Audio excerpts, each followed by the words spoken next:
Dès le début de ce journal, non pas pour parler de football, mais des terrains judiciaires cette fois, puisque Serge Aurier se présentait devant le tribunal correctionnel de Paris pour avoir frappé un policier, c'était à la fin du mois de mai. Il écope de 2 mois de prison ferme. C'était assez inattendu.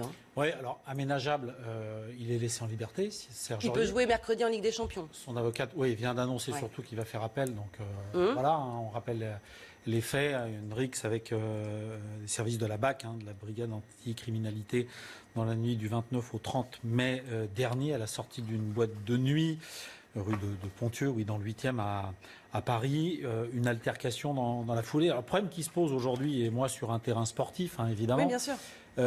C'est qu'est-ce que va faire le club de la capitale. Alors oui, il a été expulsé à Toulouse, un club par lequel il est passé, c'était vendredi lors de la dernière journée, c'était la 6e journée de Ligue 1.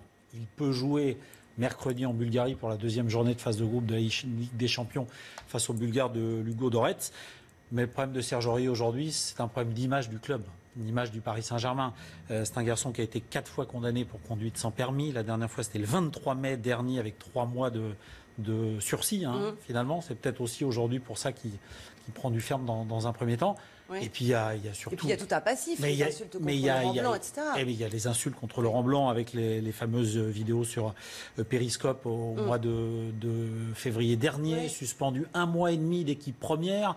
Il avait fait son retour contre Poissy en CFA exactement 50 jours après. Cet épisode a fait quasiment le tour de l'Europe, le tour du monde sportif, et bien au-delà, effectivement, avec les insultes à l'encontre de Di Maria, de Zlatan Ibrahimovic, de Laurent Blanc. Est-ce que Paris, à l'époque, a pris les bonnes décisions? On se rend compte qu'aujourd'hui, peut-être que non.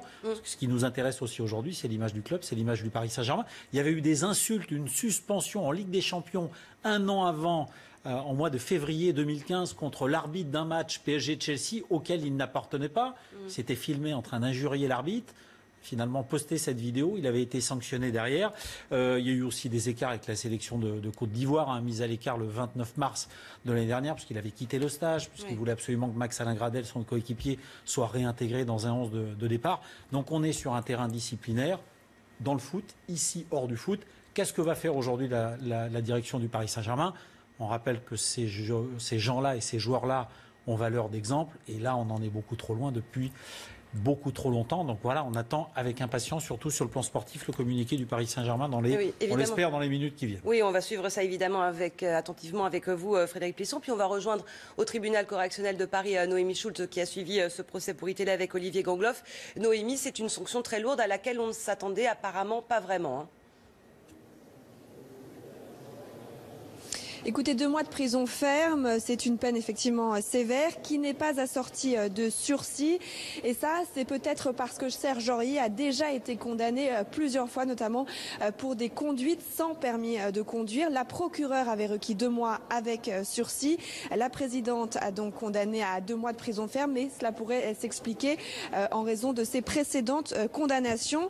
Une peine sévère pour une affaire de contrôle d'identité qui a mal tourné. Rappelons-le, ça s'est passé au mois de mai dernier, en fin de nuit, à la sortie d'une boîte de nuit, à la barre. Serge Aurier a aujourd'hui campé sur ses positions. Il a maintenu qu'il n'avait jamais porté de coup au thorax du policier, qu'il a juste résisté quand celui-ci lui a demandé de sortir les mains de sa poche et qu'il a saisi son poignet.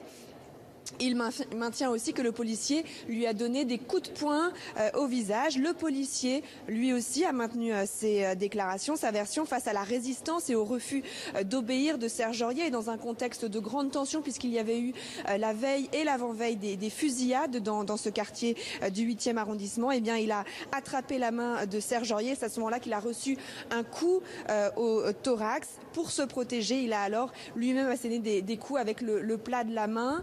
La procureure donc qui a demandé une condamnation en disant ce qui pose question, c'est l'incapacité pour le prévenu de se situer face à une autorité. Ce prévenu qui a été présenté par son avocate comme une star à 23 ans. Et elle a déjà annoncé d'ailleurs qu'il ferait appel de cette condamnation. Merci beaucoup Noémie Schultz avec Olivier Gangloff pour vos précisions depuis le tribunal correctionnel de Paris où donc Serge Aurier, le défenseur du Paris Saint-Germain, vient d'écoper de 2 mois de prison ferme. On attend d'un moment à l'autre la réaction du club de la capitale. Dans l'actualité.